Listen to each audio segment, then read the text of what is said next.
नमस्कार भक्तों, ओम नमो भगवते वासुदेवाय। आज हम फागुन मास के कृष्ण पक्ष की एकादशी को विजया एकादशी के नाम से जाना जाता है। प्राचीन धार्मिक ग्रंथों में एकादशी का बहुत ही विशेष और विस्तृत वर्णन मिलता है। यह व्रत न केवल पापों को नाश करने वाला माना जाता है, बल्कि जैसा कि इसके नाम से ही स्पष्ट है, यह व्रत साधक को प्रत्येक कार्य में, चाहे वह कितना ही कठिन क्यों न हो, विजय प्रदान करने वाला माना गया है। धर्मराज युधिष्ठिर और भगवान श्री कृष्ण के संवाद के मध्य से इस कथा का प्रारंभ होता है, जो कालांतर में त्रेता युग की एक महान घटना से जुड़ती है। प्राचीन काल में जब महाभारत के युद्ध की पृष्ठभूमि तैयार हो रही थी, तब पांडव अपने जीवन के विभिन्न कष्टों और धर्म के मार्गों को समझने का प्रयास कर रहे थे। तब एक समय धर्मराज युधिष्ठिर ने भगवान श्री कृष्ण से विनम्रतापूर्वक प्रश्न किया।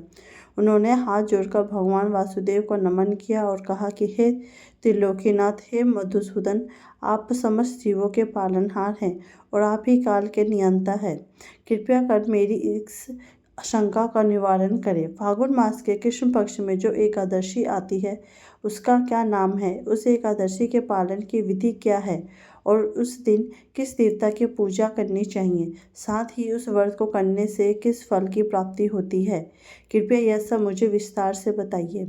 भगवान श्री कृष्ण, जो अपने भक्तों के कल्याण के लिए सदैव तत्पर रहते हैं, युधिष्ठिर की जिज्ञासा सुनकर अत्यंत प्रसन्न हुए। उन्होंने मंद मुस्कुराहट के साथ उत्तर दिया कि हे युधिष्ठिर, तुमने बहुत ही उत्तम प्रश्न किया है। फागुन मास के कृष्ण पक्ष की एकादशी को विजया एकादशी कहा जाता है। यह एकादशी महापुण्य देने वाली है और समस्त शत्रुओं पर विजय दिलाने वाली है। इस व्रत के प्रभाव से राजाओं को अपना खोया हुआ राज्य पुनः प्राप्त हो जाता है और साधारण मनुष्यों को अपने जीवन के संघर्षों में जीत मिलती है। इस व्रत का महत्व इतना अधिक है कि इसको श्रवण मात्र से ही मनुष्य के कई जन्मों के पाप नष्ट हो जाते हैं। हे राजन, अब मैं तुम्हें इस व्रत की एक प्राचीन और पावन कथा सुनाता हूँ, जिसे स्वयं ब्रह्मा जी ने देवऋषि नारद को सुनाया था। तुम इसे एकाग्रचित्त होकर सुनो। एक बार देवऋषि नारद ने जगत पिता ब्रह्मा जी से यही प्रश्न किया कि हे पितामह, फागुन कृष्ण एकादशी का क्या महत्व है और इसकी कथा क्या है, तथा ब्रह्मा जी ने नारद जी को बताया कि यह कथा बहुत ही प्राचीन और पवित्र है, जो पापों का नाश करने वाला है। यह कथा त्रेता युग के उस समय की है, जब भगवान विष्णु ने मर्यादा पुरुषोत्तम श्री राम के रूप में अवतार लिया था। जब भगवान श्री राम को 14 वर्ष का वनवास मिला, तो वे अपने छोटे भाई लक्ष्मण और पत्नी सीता के साथ दंडक वन में निवास करने लगे। उस वन में रहते हुए लंका के दुष्ट राजा रावण ने छल कपट का साहस कर लेकर सीता माता को लेकर हरण कर लिया। इस घटना से भगवान राम अत्यंत व्याकुल हो गए। सीता जी की खोज में वे वनों में भटकते रहे, जहाँ उनकी भेंट वनराज सुग्रीव और परम भक्त हनुमान से हुई। हनुमान जी ने लंका जाकर माता सीता का पता लगाया और वापस आकर भगवान राम को उनका समाचार दिया। यह जानकर कि माता सीता लंका में अशोक वाटिका में कष्ट सह रही हैं, भगवान राम ने वानर सेना और सुग्रीव की सहायता से लंका पर आक्रमण करने का निर्णय लिया।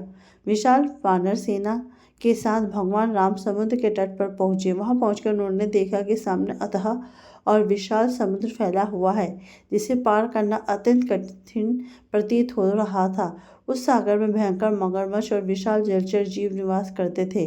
समुद्र की लहरें आकाश को छू रही थी और उसका कोई अंत दिखाई नहीं दे रहा था। ऐसी विकट परिस्थितियों को देखकर भगवान राम, जो यद्यपि स्वयं साक्षात ईश्वर थे, परंतु मानवीय लीला कर रहे थे, चिंता में डूब गए। वे विचार करने लगे कि इस विशाल और भयावह समुद्र को पार करके पूरी वानर सेना लंका तक कैसे पहुंचाएगी। रावण जैसे शक्तिशाली शत्रु को परास्त करना तो बाद की बात है, पहले इस प्राकृतिक बाधा को कैसे पार किया जाए। अत्यंत चिंतित मुद्रा में भगवान राम ने अपने अनुज लक्ष्मण को बुलाया और कहा कि हे लक्ष्मण, मुझे इस विशाल समुद्र को पार करने का कोई उपाय नहीं सूझ रहा। यह जलनिधि अत्यंत गहरा और बाधाओं से भरा है। बिना किसी देवी सहायता या ठोस उपाय के इसे पार करना असंभव प्रतीत होता है। तब लक्ष्मण जी ने, जो सदैव अपने अग्रज की सेवा और हित में लीन रहते थे, अत्यंत विनम्रता से कहा कि हे प्रभु, आप तो स्वयं सर्वप्रथम हैं, किंतु मानवीय लीला के नाते यदि आप उपाय पूछ रहे हैं तो मेरी मति के अनुसार इस वन में ही कुछ दूरी पर एक महान ऋषि रहते हैं। उनका नाम मकरंदध्व है। वे अत्यंत प्राचीन, तपस्वी और त्रिकालदर्शी हैं। वे भूत, भविष्य और वर्तमान के ज्ञाता हैं। मुझे विश्वास है कि उनके पास इस समस्या का कोई न कोई समाधान अवश्य होगा। हमें उनके पास जाकर मार्गदर्शन लेना चाहिए। लक्ष्मण जी का सुझाव भगवान राम को उचित लगा। वे तुरंत ही लक्ष्मण के साथ ऋषि मकरंदध्व के आश्रम की ओर चल पड़े। ऋषि का आश्रम अत्यंत शांत और पवित्र वातावरण में स्थित था। वहां पहुंचकर भगवान राम ने देखा कि ऋषि ध्यान मगन बैठे हैं। उनका तेज सूर्य के समान दीप्यमान था। भगवान राम ने अत्यंत श्रद्धा और विनम्रता के साथ उन्हें प्रणाम किया और उनके समक्ष बैठ गए। ऋषि, जो अपनी तपस्या के बल पर सब कुछ जानने में सक्षम थे, उन्होंने अपनी दिव्य दृष्टि से तुरंत पहचान लिया कि उनके समक्ष साक्षात भगवान विष्णु राम के रूप में उपस्थित हैं। उन्होंने भगवान राम का यथोचित सत्कार किया और पूछा कि हे रघुकुल शिरोमणि, हे मर्यादा पुरुषोत्तम, आपका मेरे इस साधारण से आश्रम में आगमन किस कारण हुआ है? आप तो स्वयं जगत के स्वामी हैं, फिर भी वन में साधारण मनुष्य की भांति कष्ट उठा रहे हैं। कृपया अपने आने का प्रयोजन बताइए। भगवान राम ने ऋषि को अपनी समस्या बताई। उन्होंने कहा कि हे ऋषिवर, मैं अपनी सेना के साथ लंकापति रावण पर विजय प्राप्त करने और अपनी पत्नी सीता जी को मुक्त कराने के लिए जा रहा हूँ, परंतु मार्ग में यह विशाल और अगध समुद्र पर बाधा बनकर खड़ा है। मैं चाहता हूँ कि मेरी सेना सुरक्षित रूप से इस समुद्र को पार कर ले और हम लंका पर विजय प्राप्त कर सकें। कृपया आप मुझे कोई ऐसा उपाय बताइए, ऐसा कोई व्रत या अनुष्ठान बताइए जिसके प्रभाव से हम इस समुद्र को पार कर सकें और युद्ध में हमारी निश्चित विजय हो। तब ऋषि ने भगवान राम की बात सुनकर कहा कि हे राम, फाल्गुन मास के कृष्ण पक्ष में जो विजया नाम की एकादशी आती है वह अत्यंत प्रभावशाली है। यदि आप अपनी सेना के कुछ प्रमुख सरदारों के साथ इस एकादशी का व्रत विधि विधान और श्रद्धा पूर्वक करेंगे तो निश्चित रूप से आपको विजय प्राप्त होगी।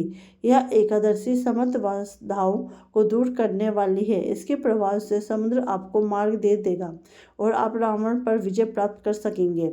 ऋषि ने व्रत की विधि विस्तार से बताई कि हे राजन, इस व्रत की विधि को ध्यान पूर्वक सुने। दशमी के दिन यानी एकादशी से एक दिन पूर्व एक शुद्ध और पवित्र स्थान पर एक वेदी का निर्माण करना चाहिए। उस वेदी का 7 प्रकार के अनाजों को रखना चाहिए। उसके ऊपर एक सोने, चांदी, तांबे या मिट्टी का कलश स्थापित करना चाहिए। उस कलश को जल से भरकर उसके ऊपर अशोक के पत्ते रखने चाहिए। फिर उस कलश को कंठ तक वस्त्र से अलंकृत करना चाहिए।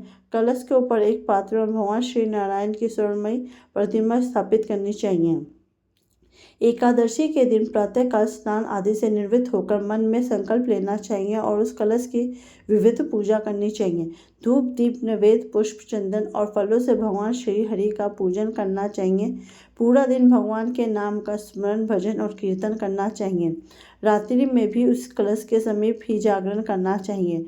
रात्रि जागरण का इस व्रत से में विशेष महत्व है। द्वादशी के दिन प्रातःकाल उस कलश को किसी योग्य ब्राह्मण या विद्वान को दान देना चाहिए। ऋषि ने भगवान राम से कहा कि यदि आप इस विधि से विजय एकादशी का व्रत करेंगे तो आपकी विजय निश्चित है। संसार की कोई भी शक्ति आपको नहीं रोक पाएगी। ऋषि के वचनों पर विश्वास करके भगवान राम ने वनराज सुग्रीव, हनुमान, जामवंत और अन्य प्रमुख वानर वीरों के साथ मिलकर फाल्गुन मास कृष्ण एकादशी, जिसे विजया एकादशी का विविध व्रत किया। उन्होंने पूर्ण श्रद्धा और भक्ति भाव से भगवान नारायण की आराधना की। इस व्रत के प्रभाव से चमत्कार हुआ। जो समुद्र पहले अजय और अभय वह लग रहा था वह शांत हो गया। नल और नील की सहायता से समुद्र पर सेतु का निर्माण संभव हो पाया। व्रत के पुण्य प्रभाव से वानर सेना के सफलतापूर्वक समुद्र को पार किया। इसके पश्चात लंका में भीषण युद्ध हुआ, जिसमें महाबली रावण अपने कुल सहित मारा गया और भगवान राम की विजय हुई। विभीषण को लंका का राजा बनाया गया और माता सीता को मुक्त कराया गया।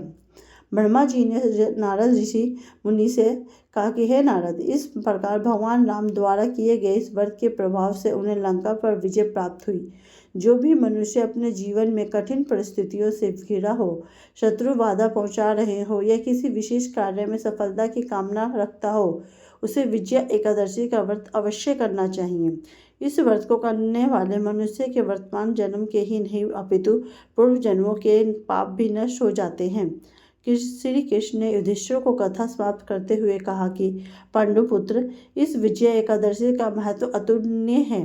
जो व्यक्ति इस कथा को केवल सुनता है या पढ़ता है या दूसरे को सुनाता है, उसके समान उसके पास इसके आगे फल की कोई भी इच्छा जो हो उसके मन में सब प्राप्त होती है। अतः तुम्हें भी अपनी विजय सुनिश्चित करने के लिए इस व्रत का पालन करना चाहिए। इस कथा से हमें यह शिक्षा मिलती है कि जीवन में जब भी हम हताश हो जाएं या बाधाएं विशाल समुद्र की भांति हमारा रास्ता रोके, तो हमें धैर्य और ईश्वर की शरण में जाना चाहिए। जिस प्रकार भगवान राम ने साधारण मनुष्य की मर्यादा का पालन करते हुए ऋषि की आज्ञा मानी और व्रत किया, उसी प्रकार हमें भी गुरुजनों के मार्गदर्शन और धर्म के मार्ग पर चलते हुए अपने लक्ष्य को प्राप्त करना चाहिए। विजय एकादशी केवल एक उपवास नहीं है, बल्कि यह अपने अंतःकरण की शुद्धि, संकल्प शक्ति की दृढ़ता और ईश्वरीय कृपा को आमंत्रित करने का एक महापर्व है। जो साधक पूर्ण निष्ठा से इस दिन श्री हरि के चरणों में अपना सर्वस्व समर्पित करता है, उसे लोक और परलोक दोनों में विजय प्राप्त होती है। ये थी हमारी कृष्ण पक्ष की एकादशी की व्रत कथा। आपको अगर यह कथा पसंद आई हो और आप इसी तरह की कथा सुनना चाहते हो, तो कृपया मेरे चैनल को लाइक, कमेंट एंड सब्सक्राइब कीजिए, जिससे कि आप मेरी नई नई वीडियो देख सकें। ओम नमो भगवते वासुदेवाय, नमो नमः।